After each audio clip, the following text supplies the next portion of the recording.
Pensar que un simple correo electrónico, uno solo, puede acabar en un juicio internacional sobre derechos humanos suena a guión de película, ¿a que sí? Pues es la historia real de Mehmet Tahir Dede, un ingeniero cuyo despido por un email bastante crítico llegó nada menos que al Tribunal Europeo de Derechos Humanos. Vamos a meternos de lleno en este caso. Esta será nuestra hoja de ruta para entender por qué esta sentencia es tan importante para los derechos en el ámbito laboral. Todo arranca, como decíamos, con un correo. El protagonista es Mehmet Tahir Dede y la fecha clave el 6 de diciembre de 2016. Y ojo que esta frase es solo la punta del iceberg. El correo estaba cargado de sarcasmo. Dede, vamos, no se anduvo con rodeos. Comparó directamente a uno de los jefazos con el mismísimo Jeff Bezos para criticar lo que él consideraba unas prácticas de gestión totalmente abusivas. Claro, aquí es donde surge la pregunta del millón en el mundo laboral. ¿Dónde está el límite? ¿Cuándo una crítica deja de serlo para convertirse en deslealtad y, por tanto, justificar un despido? Y un detalle importante, Dede no mandó esto en copia a todo el mundo para montar un escándalo, no. Lo envió a un canal interno, a Recursos Humanos. Su intención era clara, usar las vías de la empresa para denunciar unos cambios en las condiciones de trabajo y una cultura de gestión que él veía como tóxica. Bueno, pues la reacción de la empresa fue, fulminante. A los 2 días, el comité disciplinario lo tiene clarísimo. El correo es un insulto y una burla. La consecuencia, despido inmediato por causa justa, o sea, la sanción más dura posible según la ley laboral turca. Pero Dede no se iba a quedar de brazos cruzados, claro. Aquí es donde empieza de verdad la batalla legal, y vamos a ver cómo fue el recorrido por los tribunales turcos, porque es una auténtica montaña rusa de sentencias. A ver, para entender bien lo que pasa en los tribunales, tenemos que parar un segundo y ver dos conceptos clave del derecho laboral turco. Por un lado, está el despido por causa justa, que es para movidas muy gordas y te vas a la calle sin un euro de indemnización. Por otro, está la causa válida, para cosas menos graves, y ahí sí que tienes derecho a indemnización. La diferencia, como se ve, es abismal. Fijaos en el lío para Dede. El caso pasa por 3 tribunales y cada uno dice una cosa distinta. Primero el Tribunal de lo Laboral le da la razón, despido nulo, ¡victoria! Pero espera, que luego el de apelación le da la vuelta a la tortilla. Y finalmente, el de casación confirma la decisión de apelación. Un vaivén judicial en toda regla.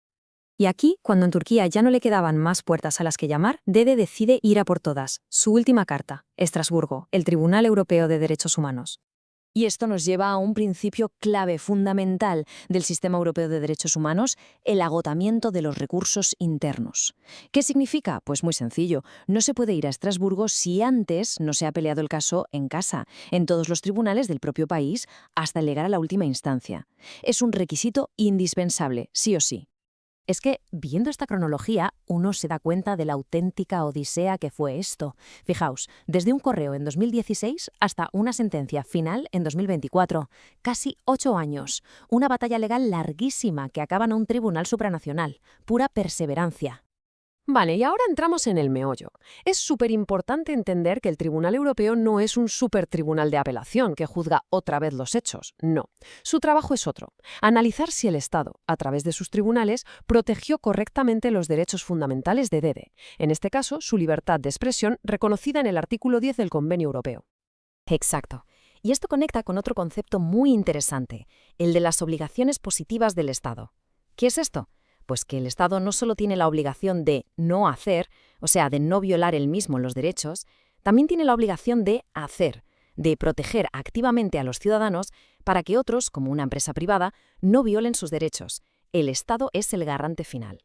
Entonces, ¿cómo lo hace el Tribunal Europeo? Pues aplica una especie de test, una lista de control para ver si la decisión de los tribunales turcos se sostenía. Se preguntaron, a ver, ¿el tono era crítica o un insulto sin más? El contexto, ¿había un conflicto laboral de fondo? ¿La difusión fue algo público o se quedó dentro? Y lo más importante, la sanción, el despido, ¿era proporcionada? Y al analizar todo esto, concluyó que los argumentos de los tribunales turcos no eran lo suficientemente sólidos. Básicamente lo que dijo Estrasburgo fue, a ver, el correo era irónico, sí, sarcástico también, pero de ahí a ser un insulto gravísimo, pues no. Además, envió a 4 personas internamente y nadie demostró que la empresa sufriera un daño real por ese email. Conclusión, despedir a este señor fue una reacción completamente desproporcionada. Y llegamos al final del camino. Después de toda esta travesía, ¿cuál es el veredicto? ¿Qué dijo finalmente el Tribunal de Derechos Humanos más importante de Europa? Pues el fallo fue unánime, sin fisuras. El tribunal sentenció que Turquía, como Estado, había violado el artículo 10 del convenio. Había fallado en su deber de proteger la libertad de expresión de Dede, una victoria rotunda para él y un espaldarazo a este derecho en el mundo del trabajo. Y además del reconocimiento de la vulneración de su derecho, el tribunal condenó al Estado turco a pagarle a Dede 2.600 euros. Una cantidad, más bien simbólica, en concepto de daños morales por toda la angustia sufrida. Pero ojo, que nadie se quede con la cifra. Lo de menos son los 2.600.000 euros. Lo verdaderamente importante aquí es el principio que se sienta. Esta sentencia es un aviso para todos los tribunales de los países del Consejo de Europa. Les dice, tenéis que tomaros muy en serio la libertad de expresión de los trabajadores. Es un recordatorio de esa obligación del Estado de la que hablábamos. Así que este caso, el caso Dede contra Turquía, nos deja muchas claves.